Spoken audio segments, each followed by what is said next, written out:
찬양 드리겠습니다.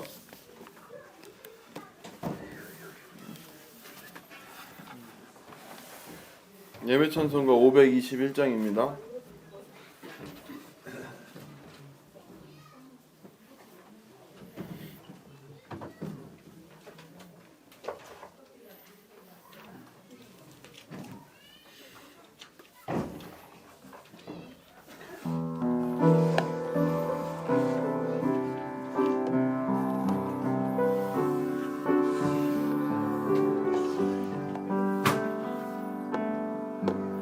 구원받은 나에게 자랑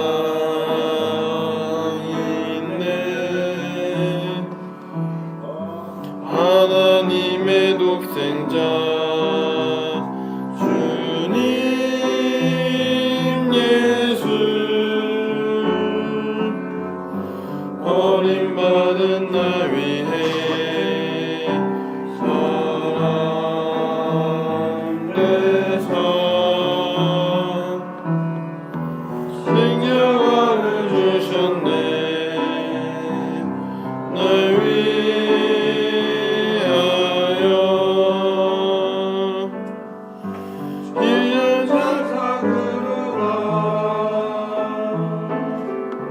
이해할 수 있으려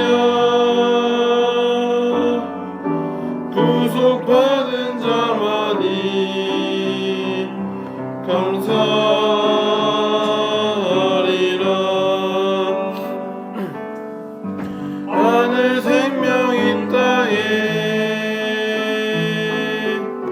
심어주신 주님을 영원토록 나에게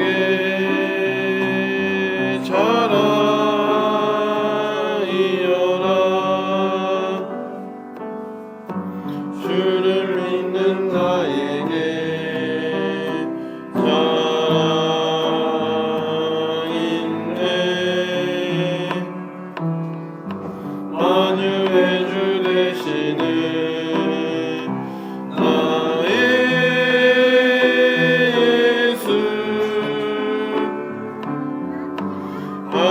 영광 버리고 종이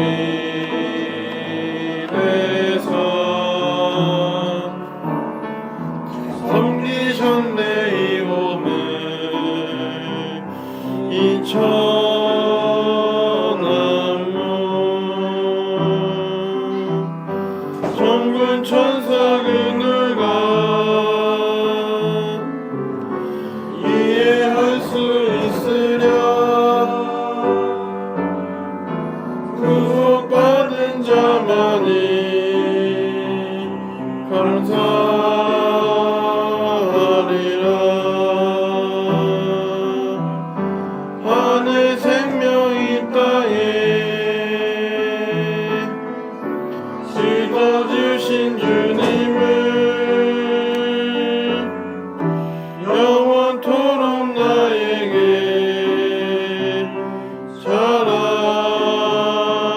자랑이여라.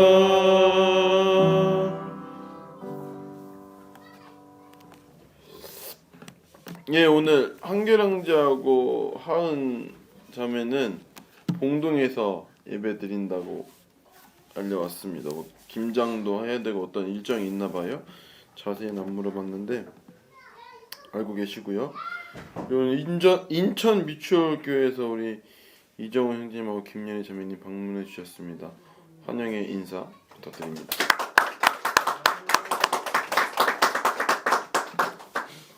저희 어머니 생신을 맞이해서 이제 매형하고 누나가 내려온 겁니다.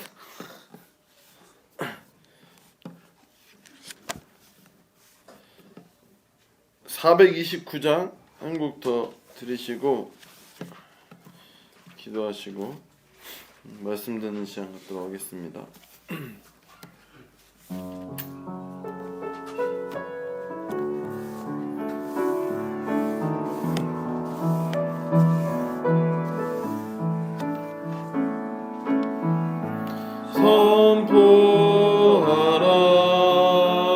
선포하라 부활하신 부활하신 영광의 주 아름다운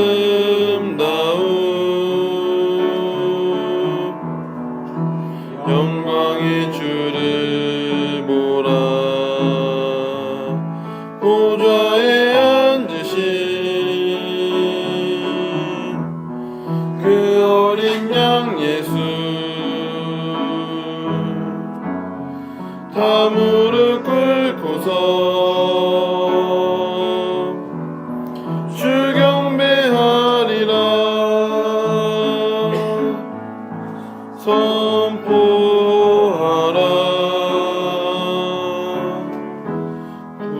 부활하신 영광의 주 하나님과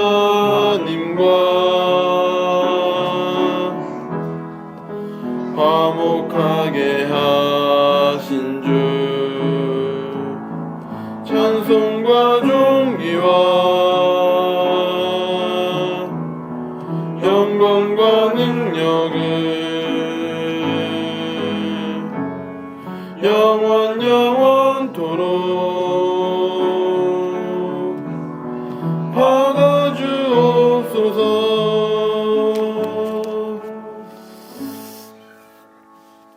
네, 기도하겠습니다.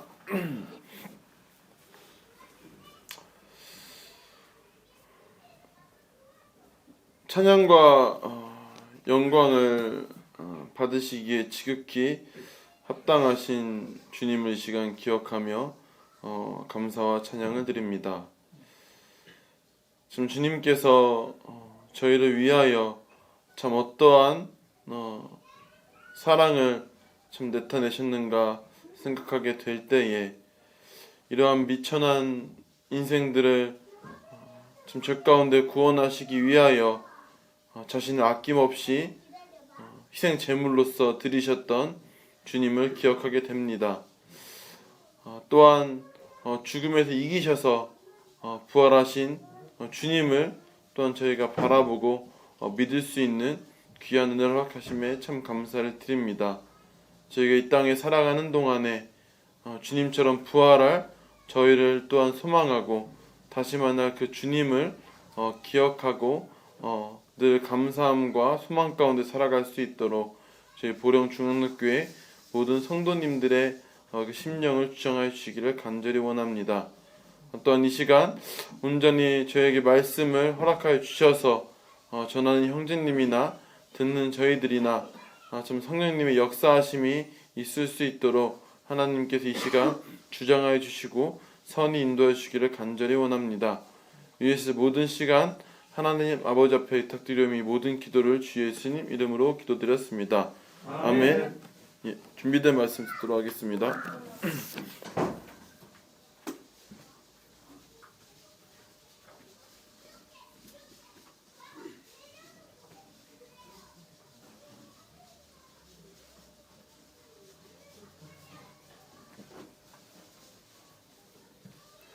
안녕하세요.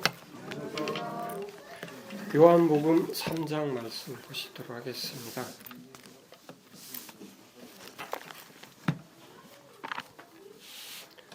요한복음 3장 말씀입니다.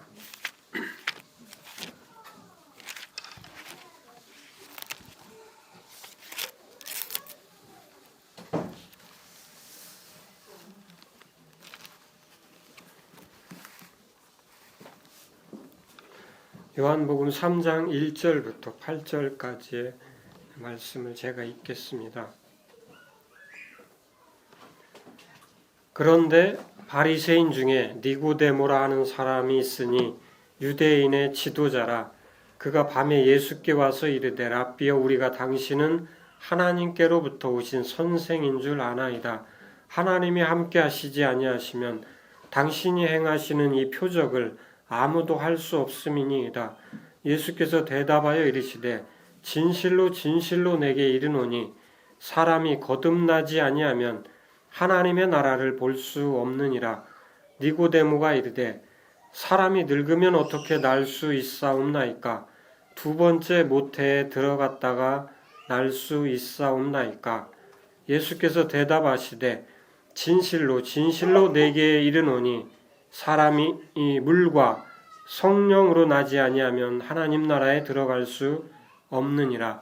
육으로 난 것은 육이요 영으로 난 것은 영이니 내가 내게 거듭나야 하겠다 하는 말을 놀랍게 여기지 말라. 바람이 임으로 불매 내가 그 소리는 들어도 어디서 와서 어디로 가는지 알지 못하나니 성령으로 난 사람도 다 그러하니라. 우리가 잘 아시는 이러한 요한복음 3장에 있는 내용의 말씀입니다. 우리가 요한복음 3장 16절 자주 이렇게 외우고 또 인용하지 않습니까? 이 니고데모를 통해서 이 말씀을 이제 주셨는데 3장의 이제 시작이 그런데로 이렇게 시작이 됩니다. 그런데 이제 그런데는 이제 앞에 내용하고 연결해 주는 이러한 접속 부사라고 합니다.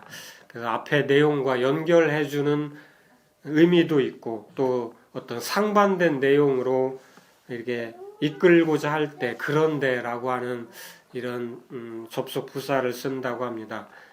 이 3장의 시작은 이제 2장 13절부터 시작되는 것을 우리가 볼 수가 있습니다. 예수님께서 이제 그 유대인의 유월절이 가까운지라 예수께서 예루살렘으로 올라가셨더니 2장 13절에 이렇게 말씀해 주고 계십니다. 그래서 이 사건은 이제 예루살렘에 올라가셨을 때 일어난 사건이다라는 걸 우리가 볼 수가 있습니다. 그래서 예루살렘에서 성전을 이제 깨끗하게 하신 성전 정화 사건이 이제 13절부터 22절까지에 있는 내용입니다. 예수님께서 이제 그 성전에 들어가셔서 장사하는 자들을 다 쫓아내시고 이런 그 모습을 우리가 13절부터 이렇게 볼 수가 있습니다. 그리고 이제 그 이후에 이제 많은 병자들 23절부터는 이제 많은 병자들을 예수님께서 고치시는 표적을 행하셨다고 이렇게 말씀하고 계십니다. 예루살렘에 계시니 많은 사람이 그의 행하시는 표적을 보고 그의 이름을 믿었으나 23절에 이렇게 말씀해 주고 계십니다. 그래서 그 예루살렘에서 많은 사람들을 이제 고치시는 그 모습을 아마 니고데모도 거기서 그 모습을 보았을 것이다 라는 생각이 듭니다. 그 표적을 보면서 많은 사람이 믿었고 니고데모도 그들 가운데 있으면서 이제 예수님의 그 행하시는 표적을 보고 예수님이 어떤 분이실까? 저런 놀라운 표적을 행하시는 저분은 과연 누구일까? 하나님께서 오신 메시아인가? 이런 어떤 의심스러운 그런 어떤 그 질문을 이제 마음속에 갖게 되었던 것을 생각해 볼 수가 있습니다. 그래서 3장 2절에 보면 당신이 행하시는 하나님이 함께 하시지 않으시면 당신이 행하시는 이 표적을 아무도 할 수 없습니다. 이런 어떤 말씀을 하고 있는 말을 하고 있는 걸 우리가 볼 수가 있잖아요. 그래서 이분이 바로 우리가 기다리는 메시아인가? 이런 어떤 그런 생각이 그 마음 가운데 있었던 걸 우리가 볼 수가 있습니다. 예수님께서 표적을 행하시는 이유는 하나잖아요. 사람들을 예수님께서 하나님의 아들이심을 믿게 하시고 또 영생, 곧 구원을 얻게 하시고자 하시는 이런 목적으로 이렇게 표적을 행하셨던 것을 우리가 볼 수가 있습니다. 예수님이 메시아이신 것을 사람들로 믿게 하기 위해서 이 표적을 행하셨다.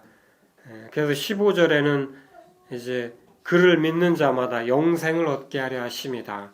또 16절에도 그를 믿는 자마다 멸망치 않고 영생을 얻게 하려 하심이다. 이 표적의 목적은 하나죠. 믿음을 갖게 하기 위해서 또 그들로 하여금 믿고 영생을 얻게 하시기 위해서 이러한 표적을 행하셨던 걸 우리가 볼 수가 있습니다. 영생과 거듭남은 같은 의미를 가지고 있다고 생각이 듭니다. 이제 니고데모에게 거듭남에 대해서 다시 태어남에 대해서 그에게 말씀해 주셨는데 영생과 거듭남은 같은 의미가 있다라는 걸 생각해 보게 됩니다. 영생, 곧 영원한 생명을 얻는 것은 또 이 새로운 출생에서 시작되는 것이고 그 출생은 이제 하나님의 아들 예수 그리스도를 믿음으로 얻는 것이다 라고 하는 것을 이 3장을 통해서 우리가 볼 수가 있습니다. 이 거듭남과 영생의 관계를 우리가 생각해 볼 수가 있습니다. 요한복음 1장 12절에 영접하는 자, 곧 그 이름을 믿는 자들에게는 하나님의 자녀가 되는 권세를 주신다. 그래서 영접한다. 예수님을 믿는 자들에게는 하나님의 자녀로 출생하는 이러한 권세를 주고 계신다라는 말씀을 볼 수가 있습니다. 예수님께서 이제 니고데모에게 진실로라고 하는 말씀을 주고 계십니다. 3절도 주시고 또 5절도 주시고 또 11절도 주시고 계속해서 진실로 이 얼마나 그 진심이 담긴 표현인가라는 우리가 알 수가 있잖아요. 그만큼 진심을 담아서 진실을 말해주고자 하시는 우리 주님의 그 마음을 좀 생각해 보게 됩니다. 그만큼 니고데모의 마음이 열려 있고 그가 받아들일 준비가 되어 있다라고 하는 것을 이렇게 생각해 보게 됐습니다. 주님께서 진실로 내게 말한다. 어쩌면 우리 주님께서 우리에게도 동일한 이러한 진심을 담은 이러한 말씀을 우리에게 주고 계신 것입니다. 거듭나지 아니하면, 다시 태어나지 아니하면 하나님 나라를 볼 수 없다. 거듭나지 아니하면 하나님 나라에 들어갈 수 없다. 3절은 볼 수도 없고 5절에는 들어갈 수도 없다 라고 이렇게 말씀하고 계십니다. 거듭나지 않으면, 네가 다시 태어나지 않으면 하나님 나라를 볼 수도 없고 들어갈 수도 없다 하고 분명하게 예수님께서 말씀하고 계십니다. 거듭나지 않으면 하나님 나라와 나는 아무 상관이 없는 것입니다. 거듭나지 않으면 하나님 나라와 나는 아무런 상관이 없는 곳이 되는 것입니다. 내가 세상에서 아무리 성공해서 권력과 명예를 얻는다 할지라도, 또 내가 세상에서 아무리 돈이 많고 땅이 많은 부자일지라도, 또 내가 아무리 세상에서 선하고 착하고 또 종교적인 열심을 갖고 살아도 거듭나지 않으면은 하나님 나라는 나와 아무 상관이 없다라고 하는 것입니다. 거듭난 경험이 없으면 하나님 앞에서는 참으로 무의미한 인생을 사는 것입니다. 돈 많고 땅 많고 또 성공하는 것은 이 땅에서나 자랑스러운 것이지, 자랑할 만한 것이지, 하나님 앞에서는 아무 의미가 없는 것입니다. 하나님 나라에 들어가는 데에는 아무 필요가 쓸모가 없는 것입니다. 오히려 예수님께서는 부자가 하나님 나라에 들어가는 것이 낙타가 바늘귀로 들어가는 것보다 더 어렵다고 말씀해 주고 계십니다. 또 고린도전서 1장 21절에는 이 세상이 자기 지혜로 하나님을 알지 못한다. 자기 지식이나 자기 지혜, 이것을 사람들은 자랑하지만은 그것 때문에 오히려 하나님을 알지 못한다고 말씀하고 계십니다. 그래서 지혜가 있고 또 지식이 많더라도 하나님 나라를 깨닫는 것은 결코 아니다라는 것을 우리가 볼 수가 있습니다. 거듭나셨습니까? 하나님의 자녀로 태어나셨습니까? 하나님의 성령이 내 안에 계십니까? 하나님의 생명이 내 안에 계십니까? 이것은 굉장히 중요한 질문이고 또 나 자신에게 중요한 것입니다. 거듭나야만 하나님 나라를 볼 수 있고 거듭나셔야만 하나님 나라에 들어갈 수가 있는 것입니다. 거듭나셔야만 영생을 얻고 또 영생의 기쁨을 누리고 영생하시는 그 하나님과 함께 하는 이러한 기쁨의 그 나라에 들어가서 살게 되는 것입니다. 여기 보면 이제 물과 성령으로 나지 아니하면 이렇게 말씀해 주고 계십니다. 물과 성령으로 나지 아니하면 하나님 거듭나기 위해서는 이제 물과 성령으로 나야만 된다라고 이렇게 말씀해 주고 계십니다. 물은 이제 우리가 세례라고 쉽게 생각하기가 쉽습니다. 물로 우리가 세례를 받잖아요. 침례를 받잖아요. 그래서 물이 세례를 의미한다라고 하는 분들도 이제 그렇게 분별하는 분들도 있습니다만은 이 세례는 침례 곧 이 세례가 침례를 받는다고 거듭나지는 않는다고 하는 사실을 우리는 성경을 통해서 볼 수가 있습니다. 오히려 침례는 이 성경에 보면 죽음을 의미하는 것을 우리가 볼 수가 있습니다. 다시 태어나는 것이 아니라 오히려 침례는 죽음을 의미합니다. 예수님과 이제 함께 내가 장사된다라고 하는 이런 의미를 가지고 있습니다. 로마서 6장 말씀 우리 함께 살펴보시도록 하겠습니다.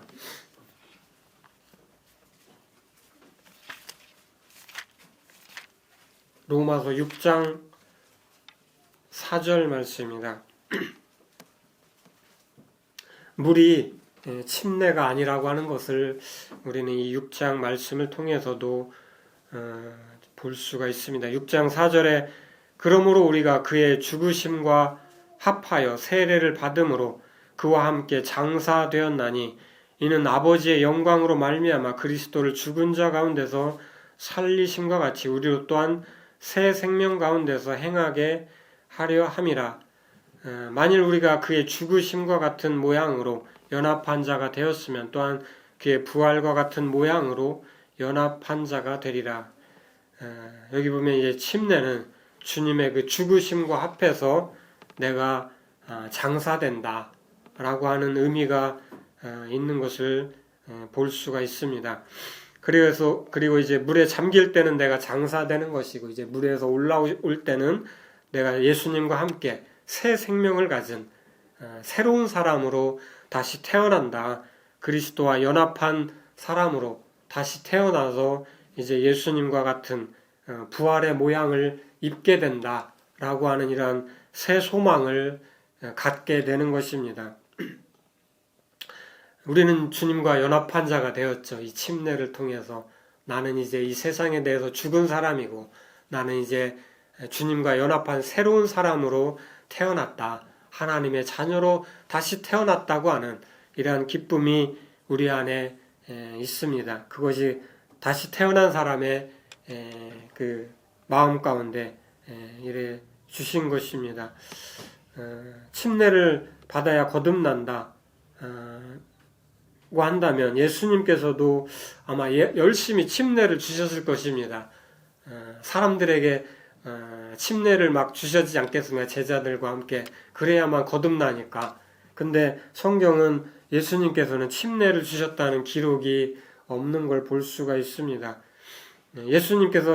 예수님을 따라다녔던 제자들이 오히려 사람들에게 주었는데 요한복음 4장 2절에는 예수님께서 친히 세례를 베푼 것이 아니요 제자들이 준 것이다 라는 기록을 볼 수가 있습니다. 그래서 예수님께서는 이 침례에 대해서 침례를 주지 않으셨다, 직접 주지 않으셨다는 걸 볼 수가 있습니다. 그리고 이방인의 사도였던 이 사도 바울도 고린도전서 1장 13절부터 17절까지 보면 단지 몇 사람 외에는 내가 내 이름으로 세례를 주지 아니했다, 베풀지 아니했다라고 기록해 주고 계십니다.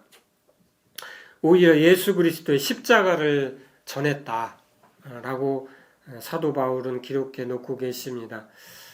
나를 보내심은 세례를 베풀게 하려 하심이 아니다라고 말씀하고 계십니다.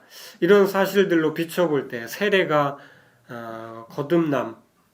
거듭나는 것이나 구원을 주는 것이 아님을 우리는 찾아볼 수가 있습니다. 그러면 여기서 말하는 물은 무엇인가? 여기 보면 이제 거듭나게 하는 하나님의 말씀임을 우리는 볼 수가 있습니다. 요한복음 6장 63절에는 이제 살리는 것은 영이니 육은 무익하다. 내가 너희에게 이른 말은 영이요 곧 생명이다고 말씀해 주겠습니다. 그래서 예수님의 그 말씀이 우리를 살리시고 그것이 우리를 다시 태어나게 한다고 하는 사실을 볼 수가 있습니다. 베드로전서 1장 말씀을 우리 함께 살펴보시도록 하겠습니다. 베드로전서 1장 23절 말씀입니다.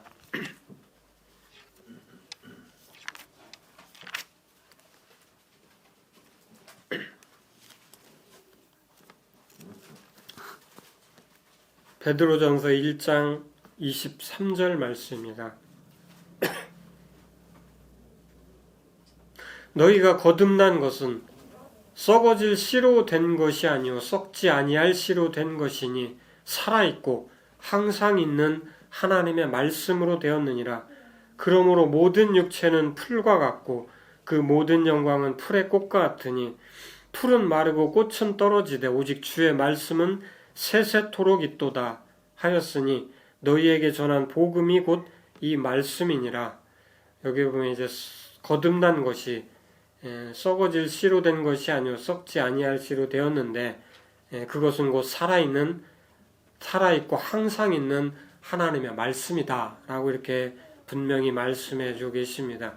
그래서 우리가 거듭나는 것은 거듭날 수 있는 것은 하나님의 말씀을 통해서이다 라는 걸 우리가 볼 수가 있는 것입니다. 내가 너희에게 전한 복음이 곧 이 말씀이다.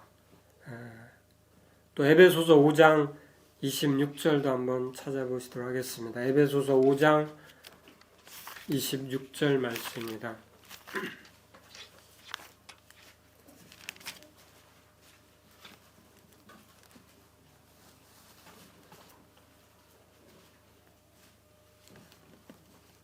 에베소서 5장 26절 27절 말씀입니다. 에베소서 5장 26절 27절입니다. 이는 곧 물로 씻어 말씀으로 깨끗하게 하사 거룩하게 하시고 자기 앞에 영광스러운 교회로 세우사 티나 주름 잡힌 것이나 이런 것들이 없이 거룩하고 흠이 없게 하려 하심이라. 여기 물을 이제 말씀으로서 표현해 주고 계십니다. 물로 씻듯이 말씀으로써 우리를 깨끗하게 하셨다. 거룩하게 하셨다. 그래서 자기 앞에 영광스러운 교회로 세우셨다. 라고 말씀해 주고 계십니다. 우리가 말씀을 사모해야 하는 이유가 무엇입니까? 방금 읽은 말씀과 같이 말씀이 우리를 거듭나게 하고 또 말씀이 우리를 깨끗하게 하고 또 거룩하게 하며 말씀이 티나 주름 잡힌 것이나 흠이 없게 거룩하고 흠이 없게 하시기 때문에 우리는 말씀을 사모해야만 하는 것입니다. 말씀이 곧 하나님이시기 때문에 말씀을 사모하면 하나님을 사모하는 것이 되는 것입니다.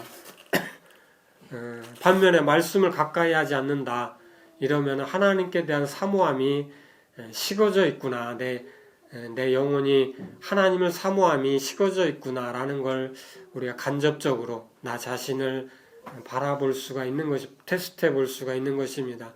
내가 하나님의 말씀을 사모하는가? 내가 정말 하나님의 말씀을 간절히 찾고자 하는가? 이걸 통해서 우리는 하나님을 향한 내 마음이 어떤 것인가 라는 것을 우리는 간접적으로 볼 수가 있는 것입니다. 또 디모데후서 3장 말씀을 우리 함께 살펴보시겠습니다.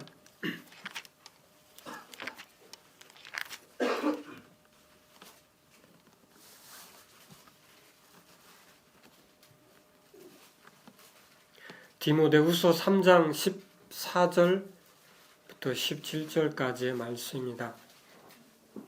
디모데후서 3장 14절부터 17절까지입니다. 그러나 너는 배우고 확신한 일에 거하라. 너는 내가 누구에게서 배운 것을 알며 또 어려서부터 성경을 알았나니 성경은 능히 너로 하여금 그리스도 예수 안에 있는 믿음으로 말미암아 구원에 이르는 지혜가 있게 하느니라. 모든 성경은 하나님의 감동으로 된 것으로 교훈과 책망과 바르게 함과 의로 교육하기에 유익하니 이는 하나님의 사람으로 온전하게 하며 모든 선한 일을 행할 능력을 갖추게 하려 함이라.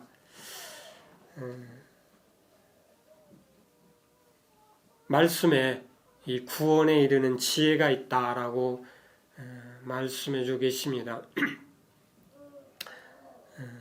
말씀으로 우리가 교훈과 책망과 바르게 함과 의로 교육하기에 유익하다라고 말씀하고 계십니다. 말씀이 또 하나님의 사람으로 온전케 하며 선한 일을 행할 능력을 갖추게 한다라고 말씀해 주고 계십니다. 우리가 말씀을 사모해야 할 충분한 이유가 있지 않습니까?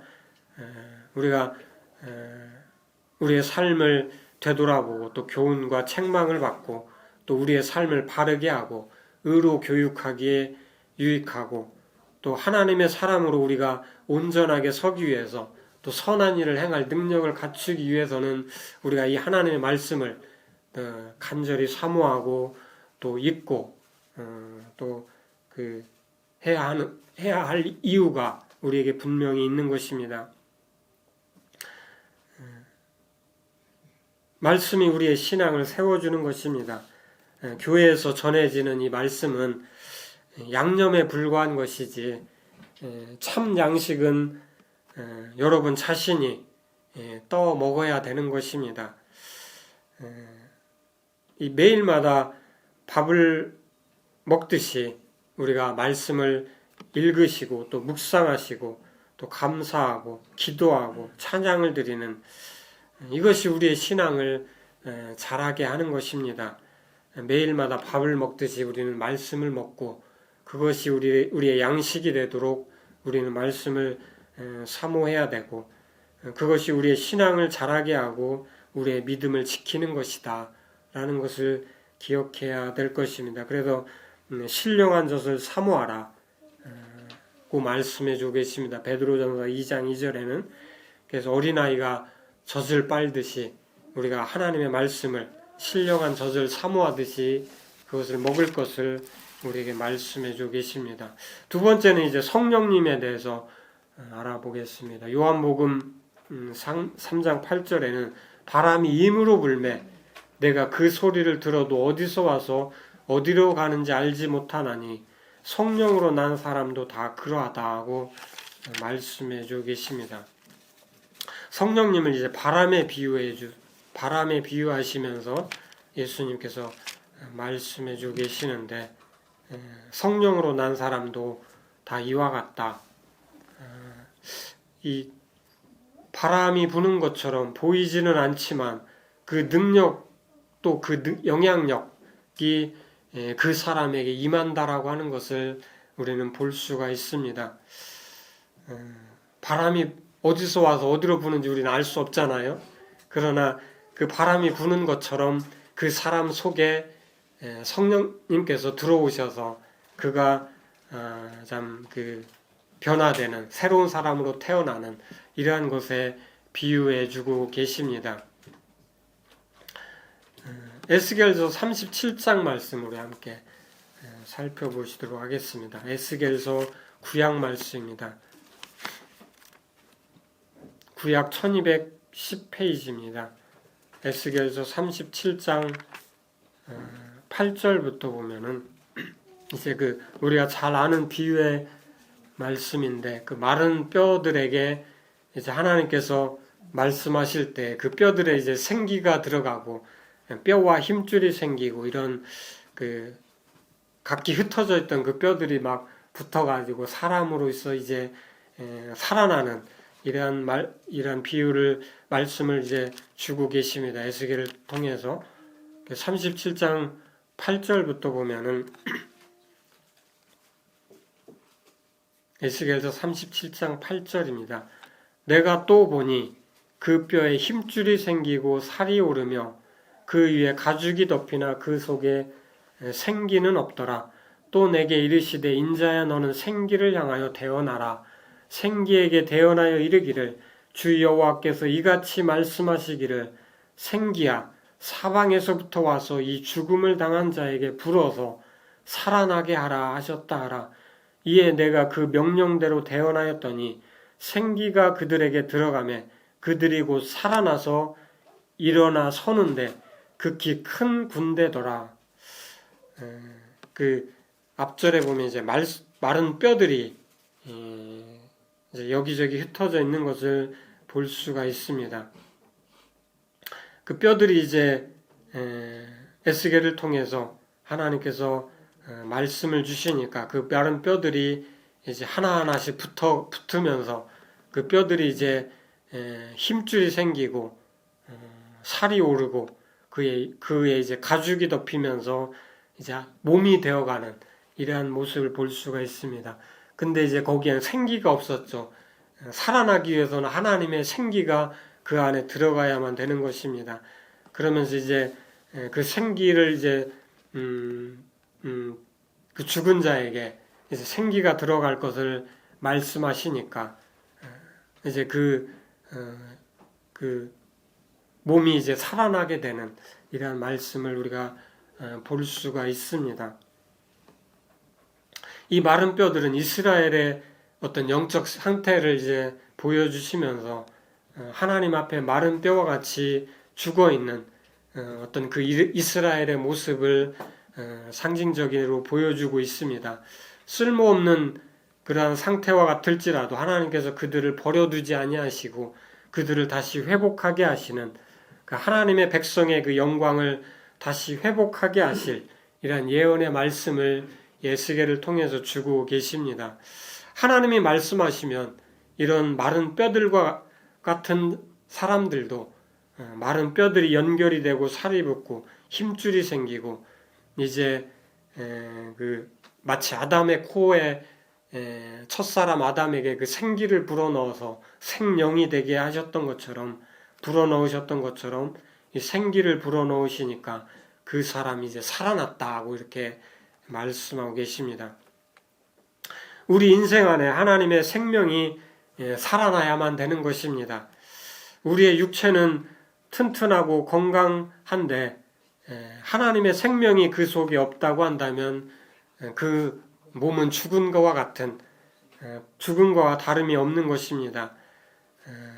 9절에 이 죽음을 당한 자에게 불어서 살아나게 하라. 하나님의 생명을 불어 넣으니까 이 사람이 살아났다고 하는 사실을 우리는 볼 수가 있습니다. 우리 인생은 살아있으나 죽은 자와 같은 것입니다. 하나님 앞에는 죽은 자와 같은 것입니다. 하나님의 생기, 곧 하나님의 이 생명의 영이 들어와서 우리를 살아나게 하지 않으면 육체만 있는 우리는 빈 껍데기와 같은 이러한 인생임을, 이러한 존재임을 우리는 알게 되는 것입니다. 생명의 영은 곧 하나님이신 성령께서 우리 안에 들어오실 때 우리는 살아나게 되는 것입니다. 그래서 이제 로마서 8장 9절 말씀을 잠시 살펴보시도록 하겠습니다. 로마서 8장 9절입니다.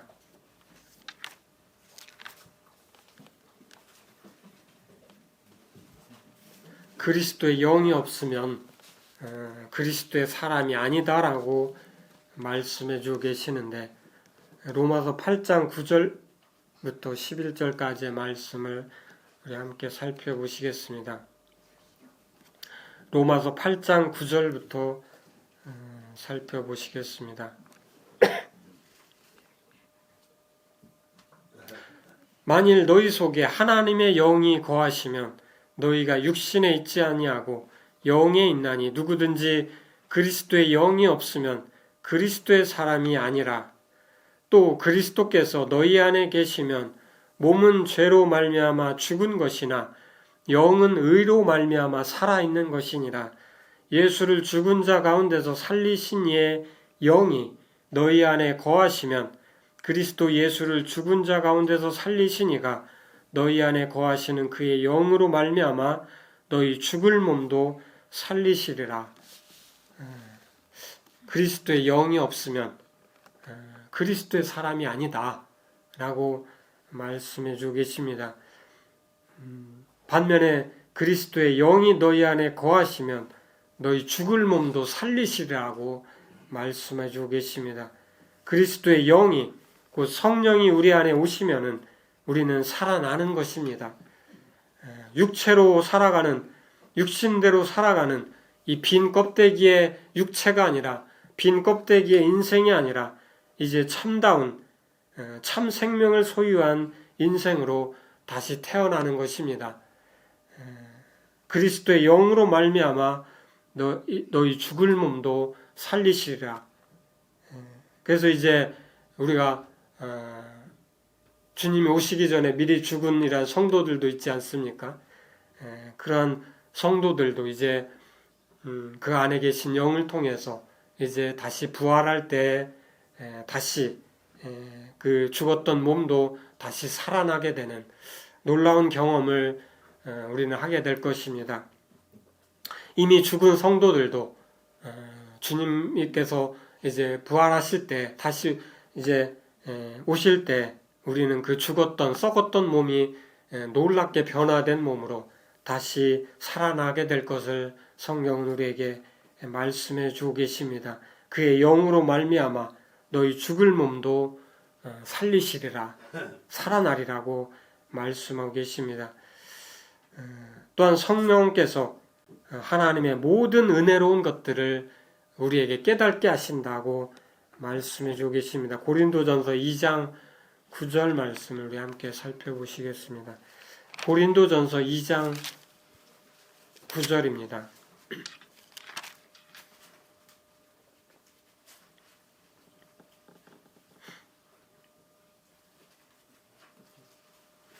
고린도전서 2장 9절입니다.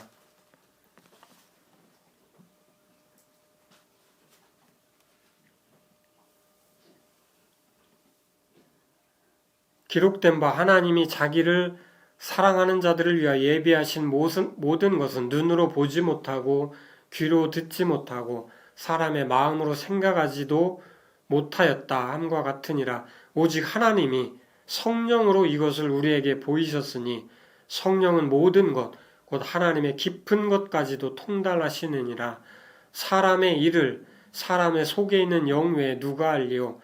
이와 같이 하나님의 일도 하나님의 영 외에는 아무도 알지 못하느니라. 우리가 세상의 영을 받지 아니하고 오직 하나님으로부터 온 영을 받았으니 이는 우리로 하여금 하나님께서 우리에게 은혜로 주신 것들을 알게 하려 하심이라. 우리가 이것을 말하거니와 사람의 지혜가 가르친 말로 아니하고 오직 성령께서 가르치신 것으로 하니 영적인 일은 영적인 것으로 분별하느니라. 육에 속한 사람은 하나님의 성령의 일들을 받지 아니하나니 이는 그것들이 그에게는 어리석게 보이며 또 그는 그것들을 알 수도 없나니 그러한 일은 영적으로 분별되기 때문이라. 성령께서 우리에게 조명해 주시지 않으면, 비춰 주시지 않으면 우리는 이것을 보지도 못하고 또 듣지도 못하고 생각으로 깨닫지도 못한다, 생각하지도 못한다고 9절에 말씀해 주고 계십니다. 오직 하나님이 성령으로 이것을 우리에게 보이셨다. 그래서 하나님의 영께서, 성령께서 우리 안에 오셔서 그것을 깨닫게 하셨고 또 이것을 이 하나님의 놀라운 선물들을 받게 하셨다고 말씀해 주고 계십니다. 이 세상의 영, 곧 이 사탄의 영을 가진 자들은 이 하나님의 진리가 어리석게 보인다고 말씀해 주고 계십니다.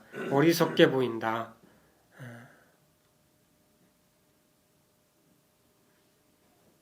또 어리석게 보일 뿐만 아니라 무관심하고 또 배척하고 조롱하는 것입니다.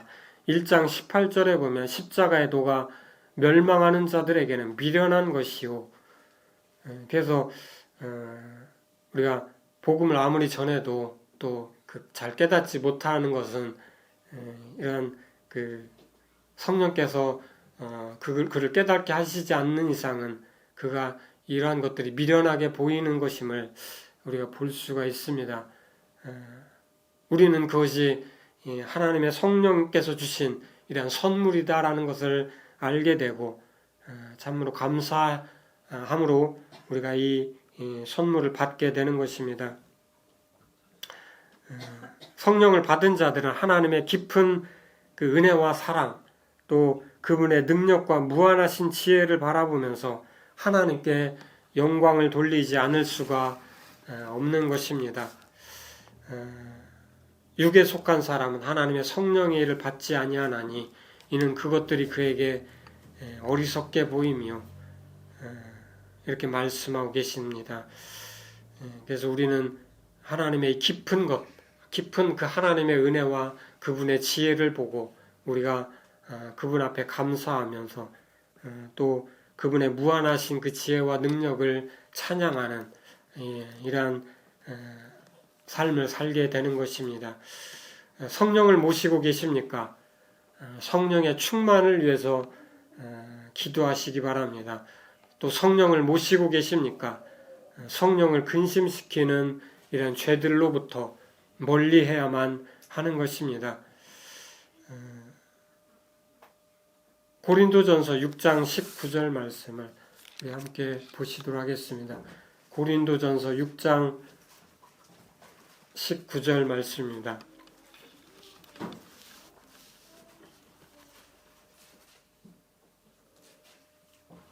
고린도전서 6장 19절입니다. 너희 몸은 너희가 하나님께로부터 받은 바 너희 가운데 계신 성령의 전인 줄을 알지 못하느냐. 너희는 너희 자신의 것이 아니라 값으로 산 것이 되었으니 그런즉 너희 몸으로 하나님께 영광을 돌리라. 너희 몸은 하나님의 전이다. 하나님의 집, 성령의 집이다 라고 이렇게 말씀해 주고 계십니다. 성령께서 거하시는 집, 성령을 모시고 계신 집인 것입니다. 그래서 우리의 몸이 성령께서 거하시기 때문에 너희 몸을 소중히 여기고 그 몸으로 하나님께 영광을 돌릴 것을 우리에게 말씀해 주고 계십니다. 이제 세 번째로 이제 거듭나는 것은 바라보는 것이다 라는 걸 생각해 보게 됩니다. 누구를 바라보아야 되는가? 요한복음 3장 말씀으로 돌아오셔가지고 3장 14절에 보면 모세가 광야에서 뱀을 든 것 같이 인자도 들려야 하리니 이는 그를 믿는 자마다 영생을 얻게 하려 하심이라. 하나님이 세상을 이처럼 사랑하사 독생자를 주셨으니 이는 그를 믿는 자마다 멸망하지 않고 영생을 얻게 하려 하심이라. 모세가 광야에서 뱀을 든 것 같이 인자 곧 예수님 자신도 들리게 된다. 들리게 되는 이유는 그를 믿는 자마다 영생을 얻게 하려 하심이다 하고 이렇게 말씀해 주고 계십니다.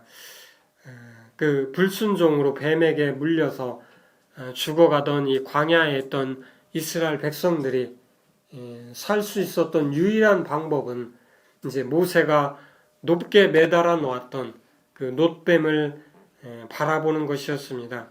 모세가 광야에서 뱀을 든 것 같이 왜 들었습니까? 뱀에게 물린 사람들에게 그 놋뱀을 쳐다보라고 그러면 살 것이라고 말씀하셨던 모세가 말했던 것처럼 이 뱀을 바라보는 자는 살았다고 말씀해 주고 계십니다. 민수기 21장 9절에 보면 모세가 놋뱀을 만들어 장대 위에 다니 뱀에게 물린 자가 놋뱀을 쳐다본 즉 모두 살더라고 하는 이런 말씀을 볼 수가 있습니다. 놋뱀을 쳐다본 즉 모두 살더라. 놋뱀은 그 놋쇠로 만들어 놓은 뱀 모양의 그 형상이었습니다.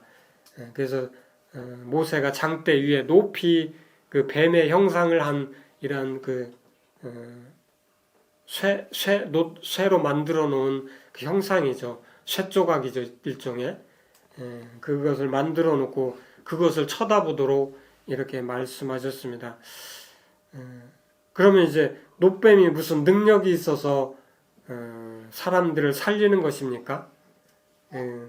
놋뱀이 무슨 독을 해독하는 특효약이라도 있는 것입니까? 전혀 그렇지 않지 않습니까? 놋뱀에는 아무 능력이 없습니다. 다만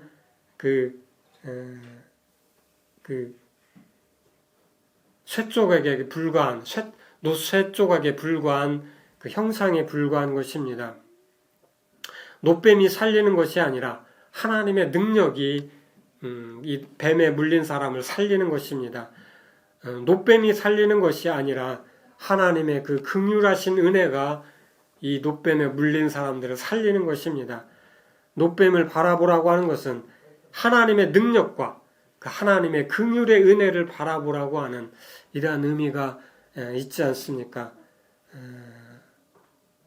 너희를 살리기도 하시고 죽이기도 하시는 그 하나님의 능력을 바라보라.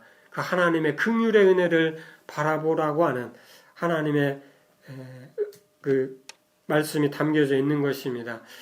놋뱀을 만들어 살 길을 주셨던 하나님께서 이 시대에 그 아드님을 보내셔서 살 길을 주고 계신 것입니다. 곧 영생을 주고 계신 것입니다. 요한복음 3장 16절에 하나님이 세상을 이처럼 사랑하사 놋뱀에 물린 그 이스라엘 백성들을 사랑하셨던 것처럼, 그리고 그 놋뱀을 장대 위에 달으라고 하셨던 것처럼 이 시대에 하나님께서 이처럼 우리를 사랑하셨다. 그리고 아드님을 보내셔서 이 멸망받을 이 죄에서부터 우리로 영생을 얻게 하셨다고 말씀해 주고 계십니다. 요한복음 3장 16절에 이처럼 말씀하고 계십니다.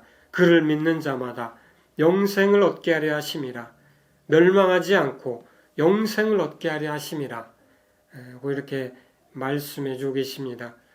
생명을 얻는 유일한 능력, 영생을 얻는 유일한 방법은 곧 하나님의 아들 예수 그리스도를 바라보는 것입니다. 다른 방법은 없는 것입니다.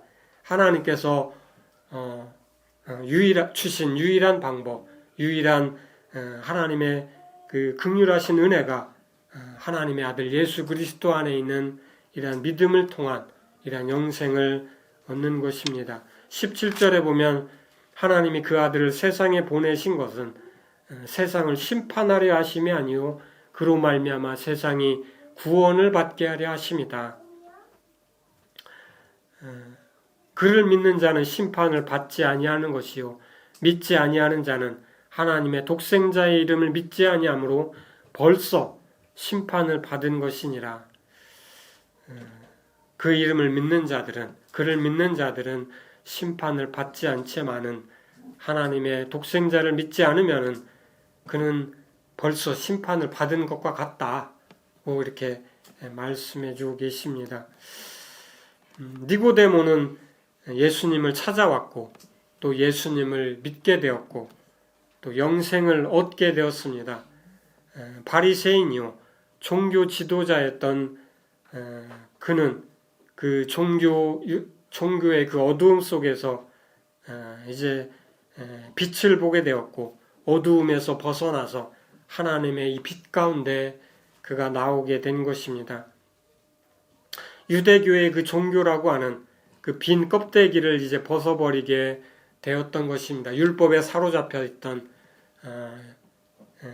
그가 이제 예수님을 믿음으로 이제 영생을 얻는 그러한 생명으로 그는 나오게 된 것입니다.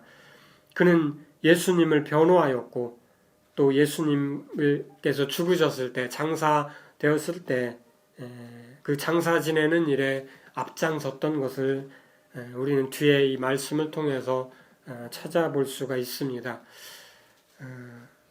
니고데모와 같이 또 이제 그 유대교의 그 종교라고 하는 그 빈 껍데기를 벗어버렸던 이 사도 바울도 이렇게 고백하고 있는 걸 볼 수가 있습니다. 마지막으로 빌립보서 3장 5절 말씀을 우리 함께 살펴보고 마치겠습니다.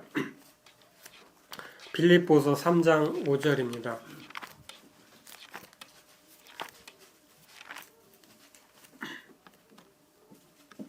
니고데모와 같이 이 사도 바울도 율법에서 이제 벗어나 이러한 고백을 그도 말씀해 주고 계십니다.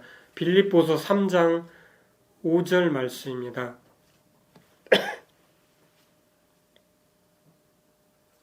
빌립보서 3장 5절입니다. 나는 8일 만에 할례를 받고 이스라엘 족속이요 베냐민 지파요 히브리인 중에 히브리인이요 율법으로는 바리새인이요 열심으로는 교회를 박해하고 율법의 의로는 흠이 없는 자라.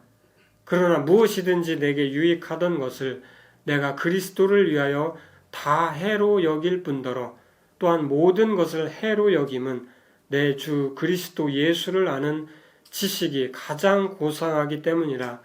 내가 그를 위하여 모든 것을 잃어버리고 배설물로 여김은 그리스도를 얻고 그 안에서 발견되려 함이니 내가 가진 의는 율법에서 난 것이 아니요 오직 그리스도를 믿음으로 말미암은 것이니 곧 믿음으로 하나님께로부터 난 의라. 놀라운 고백을 그가 하고 계십니다. 율법으로는 흠이 없던 그였지만 그것들을 다 배설물로 여긴다. 오직 나는 그리스도를 얻고자 한다. 이렇게 고백하고 있습니다. 내가 가진 의는 오직 예수 그리스도를 믿음으로 말미암은 것이고 나는 그 그리스도를 얻고자 한다고 이렇게 고백하고 있습니다. 13절, 14절 말씀 보시겠습니다. 형제들아, 나는 아직 내가 잡은 줄로 여기지 아니하고 오직 한 일 즉 뒤에 있는 것을 잊어버리고 앞에 있는 것을 잡으려고 표대를 향하여 그리스도 예수 안에서 하나님이 위에서 부르신 부름의 상을 위하여 달려가노라. 뒤에 있는 것들은 다 잊어버리고 이제 나는 앞에 있는 그리스도 예수 안에서 나를 부르신 그 부름의 상을 위하여 나는 달려가고 있다 라고 이렇게 고백하고 있습니다. 동일하게 우리도 이러한 하나님의 의를 알게 되었고 예수 그리스도 안에서 이 영생을 얻게 되었고 우리가 하나님의 말씀을 깨닫게 되었고 성령을 받게 되었고 동일하게 우리가 주 예수 그리스도를 바라보는 이런 동일한 신앙을 우리가 가지고 있습니다. 이러한 신앙 안에서 더욱더 우리가 다름질하고 부름의 상을 위해서 달려갈 것을 이 말씀을 통해서 생각해 보게 되었습니다. 이상입니다.